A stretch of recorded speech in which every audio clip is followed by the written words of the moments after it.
Hi, I'm Hattie Volker from Find Your True Voice, and today I want to talk to you about choice and control. And I then want to talk to you about problems and situations. Now, let me explain. So, first and foremost, choice and control. What the heck has that got to do with performing with more confidence and more freedom? Well, most of the issues people have with performing stem back to their fear of what other people will think of them, fear of making mistakes and impacting their career, fear of looking stupid, fear of other people judging them and them being found wanting. We fear judgment. And so your natural response to that might be, right, so I'm going to make it so when I put myself out there, they will judge me and find me meeting their expectations. I'm going to make sure it works. And you try and take control of the situation. You try and control everything. You might try and perfect everything so that you don't have to feel vulnerable when you put yourself out there. But this is rubbish. Because the reality is you can't control everything. As my son said, you can fail at controlling. In fact, you will fail at controlling because you literally can't control everything. I would argue there's almost nothing you can control, but there are things over which you have choices. And for me, choice is a much better way of explaining it. Now, I put this in my latest blog, but I'm going to talk about it here today. So some people talk about the circle of control, and outside that is the circle of influence, and then outside that is the circle of things over which we have no control and no influence. And so you just focus on the area over which you have control and you look at the area over which you have influence. I would say actually these are different. It's not a circle of control, it's a circle in which we have choices. And that actually makes it a slightly bigger circle because we have choices in the circle of influence as well. So we have more choices than we might realize. And every time I work through this with a client and we talk about choices and we work through what their choices are, they realize that they have more choices than they thought. They are less restricted. Now, they may not like the choices they have, but once they acknowledge that this is where they're at and this is the choice they do have, then it simplifies matters because it's, oh, I wish I didn't have this choice. Tough. This is the choice you've got. These are the options you've got. Which of these do you choose? Oh, that simplifies it. I no longer have to worry because I know where I'm at. And if we bring this back to performing, you can't guarantee you won't forget your words. You can't guarantee it, but you can influence it. You can influence it really quite heavily, not only in the effort you put in to learn your words, but also in the manner in which you learn your words. Learning them by meaning will make it much more likely that you will remember them than learning them by rote. Putting effort into learning them will make it more likely that you will remember it, but you can't guarantee it. So you can choose to learn them, put effort into learning and to learn them a certain way, which will influence whether you will remember them.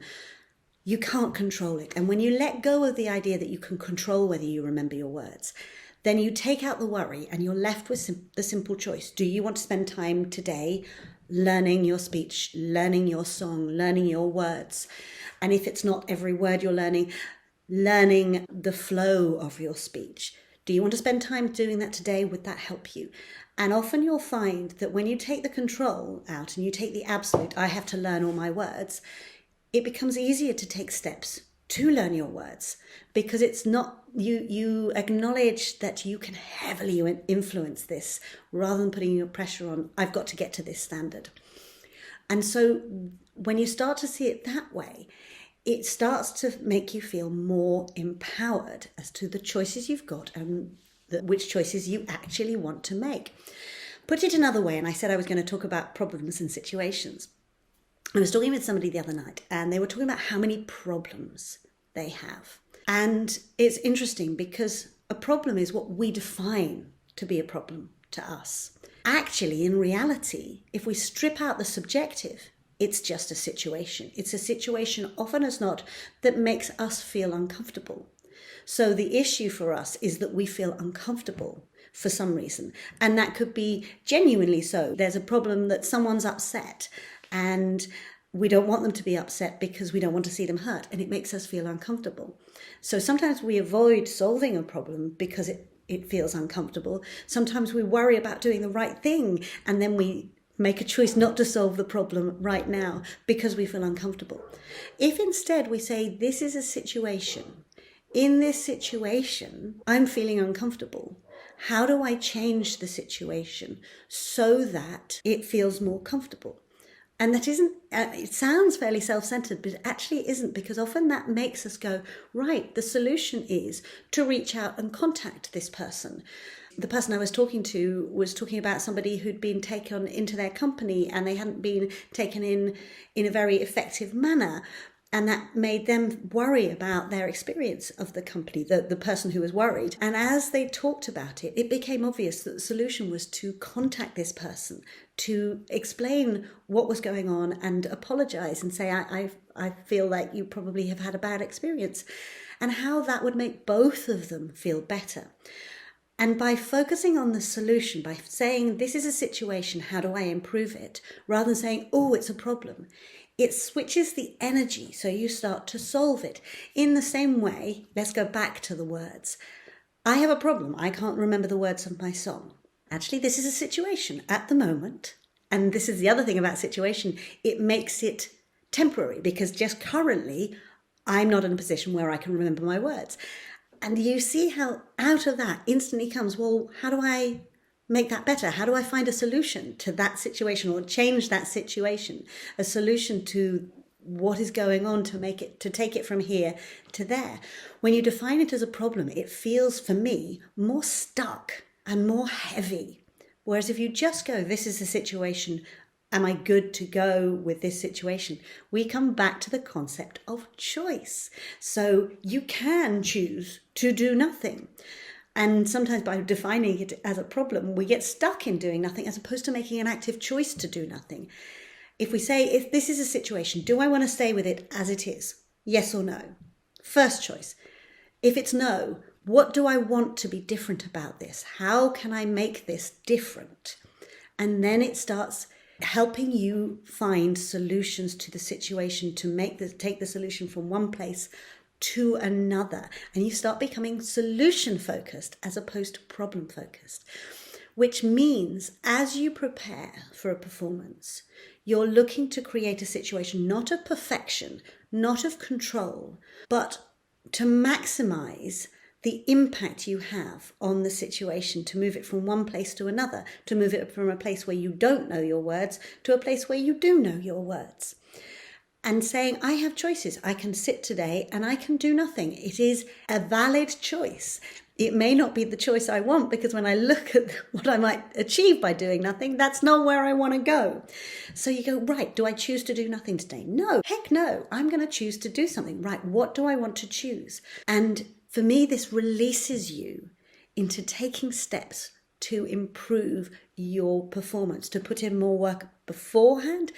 But it also extends to when you're on stage. You have choices. You can choose to engage with the audience, or you can choose to be in your own world and not look at them. Valid choices. One will be more effective for creating a good dynamic and engaging people, and one is less effective. Which do you choose? You can choose either. And when you start to talk in terms of choice, you start to access a more adult version of you, which empowers you. And the more empowered you feel, the stronger you feel, and the more these choices seem available and open to you to make. So if you feel empowered, you're more likely to engage with the audience. If you feel empowered, you're more likely to put effort into working on your words and finding a really good mechanism to learn them. So talking about choice and looking at things as situations, not problems, can really empower you to do the work that it takes to really become the sort of performer you would love to become. So that's what I would love you to take away from today. The idea that you always have choice. You almost can never control things, but you absolutely always have choice. And you can't not make a choice, because by not making a choice, you're making a choice not to make a choice. So we can't avoid choice. And by flipping your perspective to move from things being a problem to actually them being a situation, and you then saying, It's a situation in which I'm uncomfortable. How do I solve that discomfort? How do I make it a situation which feels good for me and others? I'm Hattie Volker from Find Your True Voice. Thank you so much for listening.